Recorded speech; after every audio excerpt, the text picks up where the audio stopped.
శ్రీ గురుభ్యో నమః. ఇక మనం ఇప్పుడు తులారాశికి వెళ్తున్నామండి. తులారాశి వారికి ఈ జనవరి నెలలో అంతా కూడా చాలా అనుకూలమైన నెలగా చెప్పవచ్చు. వీరికి భార్యాభర్తల మధ్య మంచి సరైన అవగాహన ఉంటుంది. బంధుమిత్రుల సహాయ సహకారాలు చాలా బాగుంటాయి. మరి అదేవిధంగా సంఘంలో మంచి పేరు సంపాదిస్తారు. సంఘంలో ఉన్నటువంటి పెద్దవారితో వీరి పరిచయాలు ఏర్పడి వారి ద్వారా మంచి లాభాన్ని ఆర్జించే అవకాశాలు ఎక్కువగా కనిపిస్తున్నాయి. ఇక వీరు పట్టిందల్లా బంగారంగా ఉంటుంది. ఏదైతే స్థిర ఆస్తులు అమ్మదలుచుకున్నా లేదా ఏదైనా కొనదలుచుకున్న వారికి కూడా చాలా బాగుంటుందండి. అదేవిధంగా మరి వ్యాపారస్తులకి ఈ ఎవరైతే తులారాశిలో ఉన్నటువంటి ఆ యొక్క వ్యాపారస్తులందరూ కూడా చాలా అనుకూలమైన నెలగా చెప్పవచ్చు. అదేవిధంగా వీరికి లాభాలు ఆర్జిస్తారు. అదేవిధంగా కాకపోతే కొంచెం చిన్న చిన్న మోసాలు జరిగే అవకాశాలు ఉన్నాయి కాబట్టి మరి ఎవరితో అయితే మనం జాగ్రత్తగా ఉండాలో కొంతమంది మీకు తెలుసు ఆల్రెడీ. వారందరితో కూడా కొంచెం జాగ్రత్తగా ఉంటే చాలా బాగుంటుంది.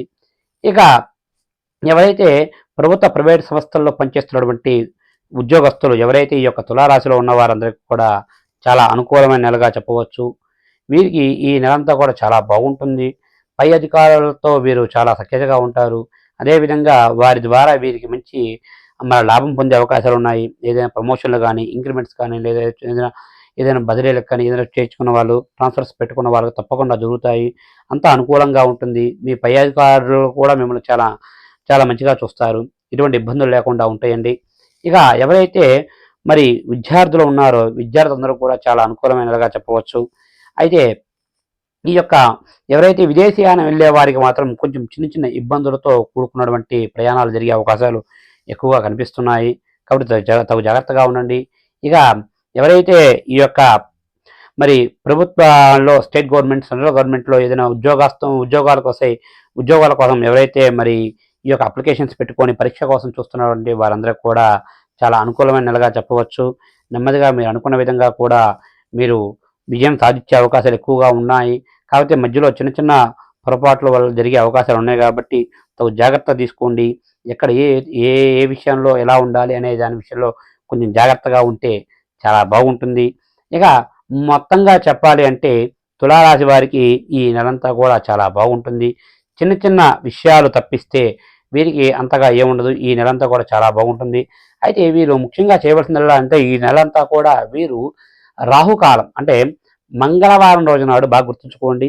మంగళవారం రోజు నాడు రాహుకాల సమయంలో తప్పక మీ దగ్గరలో ఉన్నటువంటి సుబ్రహ్మణ్య స్వామి ఆలయం కానీ, లేదా ఏదైనా అమ్మవారి ఆలయం కానీ, లేదు ఆ సమయంలో రాహుకాల సమయంలో మరి గుళ్ళు తీసుంటారు కదా గురువు గారు అంటారా, ఇంట్లో అయినా సరే దేవుడి దగ్గర ఒక 3 నిమ్మకాయలు కట్ చేసి వాటంతా కూడా ఆ యొక్క నిమ్మకాయ రసమంతా తీసేసి ఆ యొక్క నిమ్మకాయలను కూడా ఆ యొక్క ఏదైతే ఉంటాయో వాటిని బోర్లి తిప్పి వాటిలో నెయ్యి వేసి ఆ యొక్క దీపం వెలిగిస్తే చాలా మంచి జరుగుతుంది.